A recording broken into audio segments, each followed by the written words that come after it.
Wow, is anyone feeling a little bit clammy? Get it?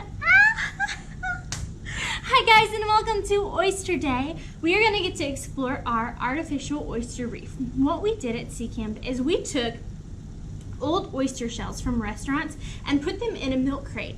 Then what we did was drop that milk crate into the ocean at our boat basin so we can go retrieve it later and see if things are growing on it.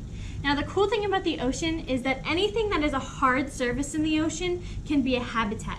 So this milk crate has things growing on it, all the oyster shells have things growing on it and living in it, and it can be a habitat. So my favorite thing to say about the ocean is that anything that's a hard surface can be a habitat in the ocean. It's a beautiful place where things can grow on it.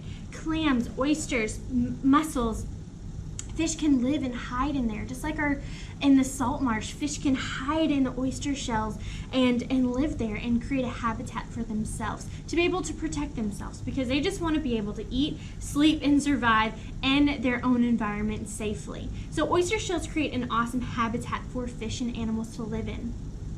Oysters also help to prevent erosion by having these beautiful oyster reefs that expand for the whole coastline.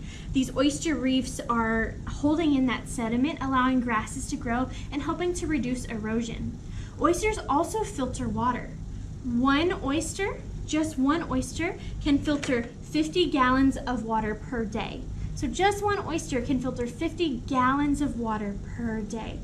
That's a lot of water to be filtering through, and they're able to take toxins out of it while they're eating plankton and all sorts of yummy things, and they're able to filter all the runoff coming from the rivers, everything. So it's really awesome that oysters are able to do that. So they create habitats, they prevent erosion, which also helps with storm surge and things like that. It protects our island, especially since we're a barrier island on Galveston Island, basically just a giant sandbar. And they also will filter the water. So oysters are very important to Galveston Island, and just in general, they're so important to different habitats. And people eat them. Have you ever eaten an oyster? People love to eat oysters. They are a great food source for people, and people love them. People love to eat them. So they're all around an awesome organism. So what we did for our experiment is we put these shells in this crate, dumped it into the ocean, and we pulled it back up to see what types of animals will live in our environment that we've created. It's called an artificial reef. Just like I said twice already, but I'm going to say it one more time. Anything that's a hard surface can be a habitat in the ocean. Let's see what our oyster reef has gathered over the past couple months. Let's first take a look at our crab species. Now I'm going to dig through these oyster shells a little bit so we can kind of see around. But the animals that live in the oyster reef are very good at camouflage, so we'll have to look really closely to see if we can find something.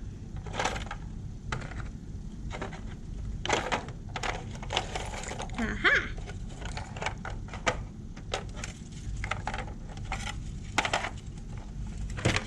Lots of crabs will hide in this environment. This is called a green porcelain crab. These green porcelain crabs come from Brazil. They most likely came to Galveston from what we call ballast water. When ships take in and release water, it's called ballast water. And these green porcelain crabs are very small, very tiny, especially whenever they're babies. And they love to live in the oyster reefs because they love to eat plankton. Now, oysters will eat and oysters will filter, but oysters will also poop. And whenever they poop, their poop is delicious and nutritious. These crabs love to live on the oyster reef, so they can filter some of that oyster poop that hasn't been, all the nutrients hasn't been absorbed out of it. They also love to eat plankton, and oysters create a current around them that allow them to eat that plankton. Now, porcelain crabs, these are not harmful at all. You can kind of see that their claws are flattened like this. I'm going to show you another type of crab really quickly that has a little bit different set of claws. This is a marsh mud crab. Marsh mud crab have claws that are more so on the offense. Actually, I lied on accident. This is an oyster shell mud crab. So the oyster shell mud crab has spots on the back to camouflage itself. but they have these claws that allow them to be more on the offense. These guys are predators. They like to eat fish. They'll catch them out of the water column. They'll also eat what we call detritus, dead or decaying material in the ocean, like plant material or animal material, kind of scavengers. Crabs like to scavenge a lot.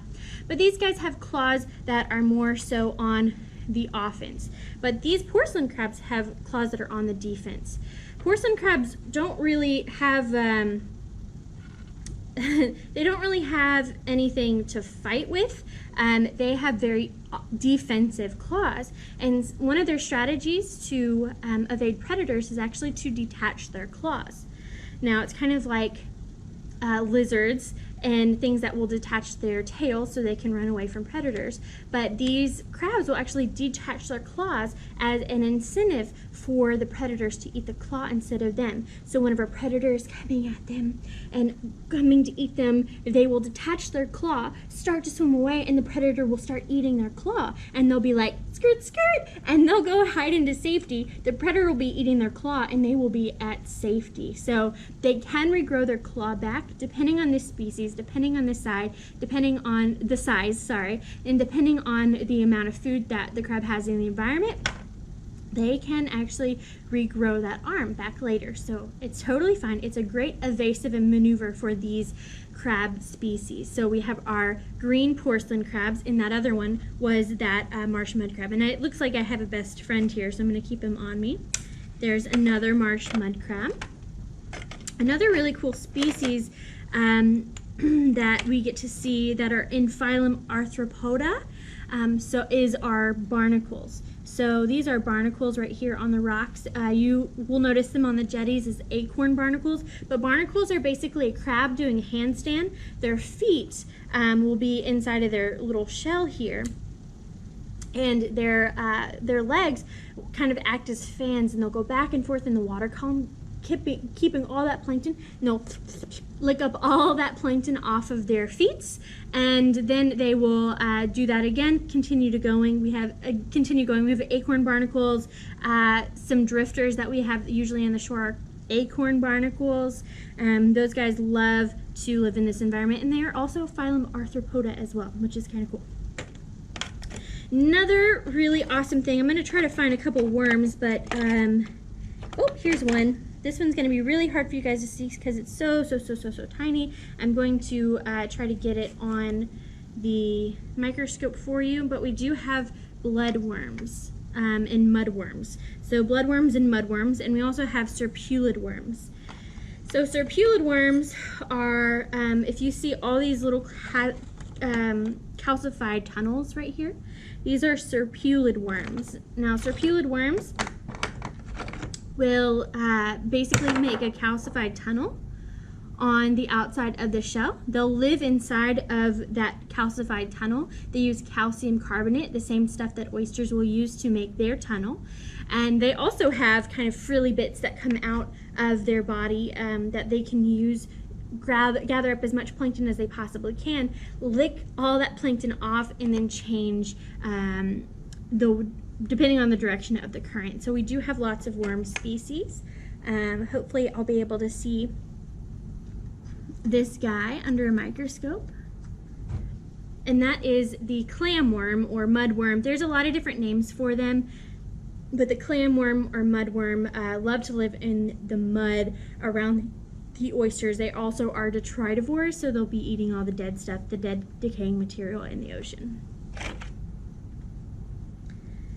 One really awesome thing that is kind of hard to see, I'm going to try to get it a little wet, is boring sponge. Okay, look at this oyster shell. Now look at this oyster shell. Do you see that yellow coloring? That's actually from a sponge called a boring sponge. Now, it's not boring, but it does bore holes into the oyster shell. We call this a parasitic relationship. Basically, the boring sponge will use the oyster shell as a habitat, and they'll be able to use it as a food source. But the oyster, you see all these holes inside the oyster shell. The oyster shell will be weakened, and that allows predators to be able to come in. So you can see holes right here as well. It allows predators to be able to come in and eat that oyster.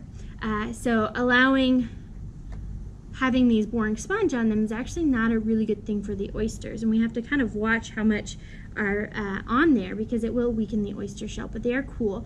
Kind of fun fact, but sponges in the ocean aren't square and they don't wear pants. One predator that we found is an oyster drill snail. Now this usually is identified as a hermit crab, right? Usually we'll see it and say, oh my goodness, there's a hermit crab in there. This one is actually a snail. So snails, you can actually see that there's an operculum, an outer covering, kind of like fish have an operculum over their gills. Snails have an operculum over their body. So the snails will actually stay inside of their shell, and they're the ones who makes the shell. They're the OGs, the original gastropods. Get it? Because snails are called gastropods. OG, original gastropod. I'm hilarious. But the hermit crabs will actually steal the shell after the snail has died, or they'll actually eat the snail and kill it, and it'll leave it. So if it's open like this, it will have, usually will have a hermit crab in it, but if it's closed like this, then it has a snail in it. Now these are called, this is a lightning whelk snail. I might have called it the wrong name, so I apologize if I did. This is a lightning whelk snail. Now lightning whelk snails are actually the state shell of Texas. So this one's kind of got a lot of algae growing on it, so it's not usually, it's pretty self, but this is the state shell of Texas. Let's see if I can find an oyster drill snail. This is the shell from an oyster drill snail. An oyster drill snail is a predator of oysters. What they do is they will spit acid onto the oyster shell. They'll drill a hole with its muscular foot that becomes kind of radula zipper-like tongue, and they'll spin in a circle, and they'll go all the way down to the oyster's body and be able to eat it. Now let me try to find, there's a couple holes in here that could possibly be from an oyster drill snail. But anytime there's a perfect hole in a shell, it's from getting eaten by a snail, because they make that perfect little spiral and go ahead and they'll spit more acid into the oyster, and with their proboscis, kind of like a butterfly, like a big straw, they'll suck up the oyster after it's kind of been dissolved and eat it. It takes hours and hours and hours, and then they'll move on to the next oyster. Some will also be able to pry open the oyster. Oysters will set on an umbo, and the snail can pry open that oyster, but it does take a long time for them to do that, but they are a big predator of oysters. One great indicator of if our habitat, our artificial reef, is doing a good job is to be able to see the presence of baby oysters. We call baby oysters spat. I don't know why, but it's kind of a funny word, like you spat on an oyster shell and that's where the babies will live. But this right here is a baby oyster. How can I tell? This shell, this original shell, doesn't have the other side to it. So whenever you see a shell that has both sides on that shell, you know that there's an oyster in it. If the shell isn't open, there's a live oyster inside there. We have a live oyster right here. We also have a live oyster on this one right here. Remember, anything that's a hard surface can be a habitat. There's also a live oyster right here. So this one is also a live oyster right here, and it also has a barnacle on it. So we have our live oysters inside on our artificial oyster reef, and that does indicate that we have a very productive reef. Making baby oysters is a really awesome thing. We want to be able to see that our oyster reef is growing and is flourishing in the spot that we put it. And new growth of oysters is a great indicator of that. Let's talk about fish. So I have right here an oyster toadfish. Now this oyster toadfish is not one that you want to hang out with. This oyster toadfish has venomous spines on his operculums and at the top of his body. So these guys have spines that are coated with bacteria that can really be irritating. And the reason they do it is so they can have, they live on the bottom.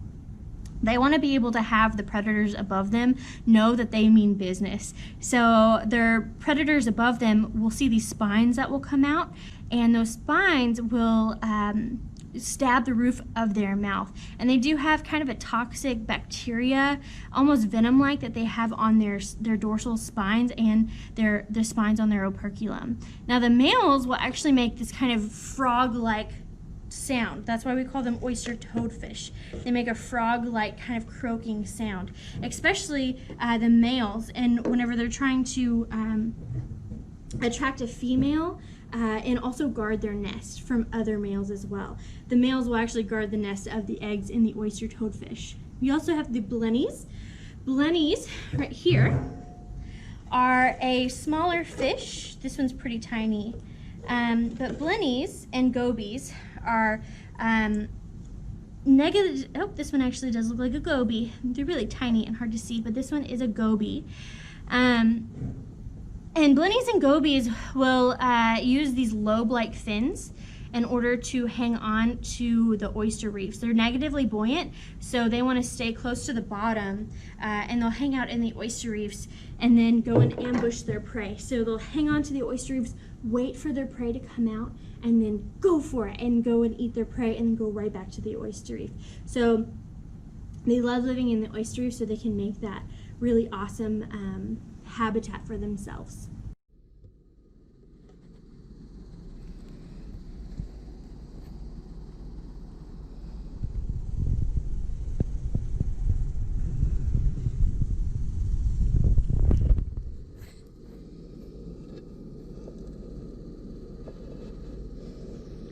One other animal we found is shrimp.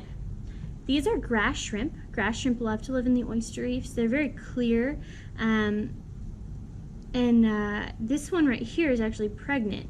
So the shrimp are actually really good moms. They hold their babies on their swimming legs. We call them swimmerettes. They hold the babies on there with their eggs for 3 stages of their life.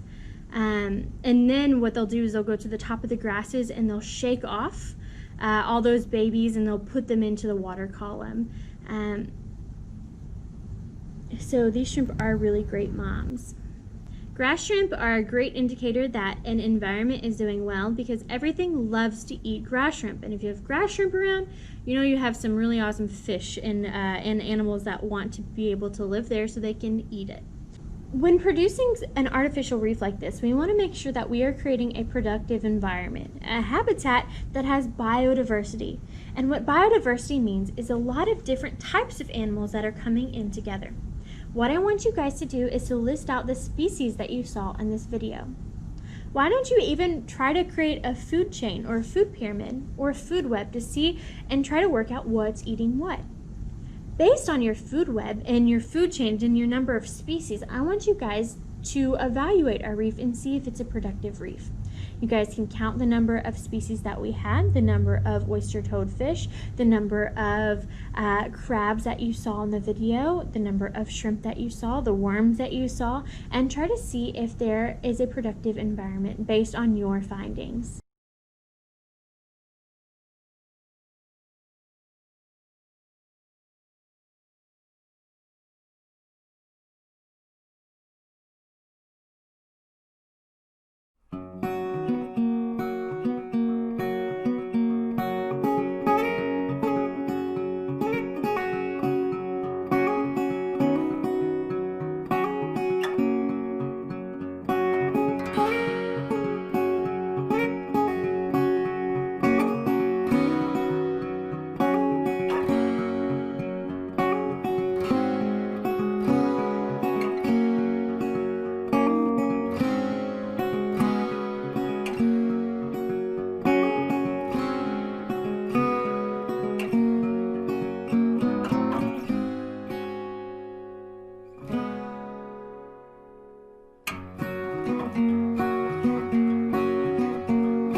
Good luck, scientists. I hope we've created an artificial reef that will make you proud.